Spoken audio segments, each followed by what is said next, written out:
প্রথমে আলুগুলোকে ভেজে নিয়েছি নুন দিয়ে, তারপরে হলুদ গুঁড়ো দিয়েছি, নুন দিয়েছি, দিয়ে ভেজে নিয়েছি।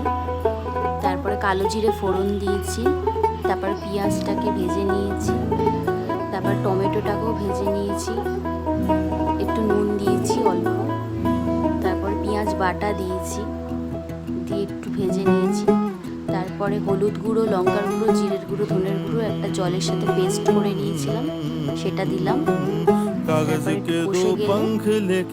নুন দিয়েছিলাম, তারপরে গরম জল অ্যাড করেছি, আলুগুলোকে ওর সাথে কষিয়ে নিয়েছি, তারপরে গরম জল অ্যাড করেছি, তারপর ফুটে গেলে মাছগুলো দিয়ে দিয়েছি।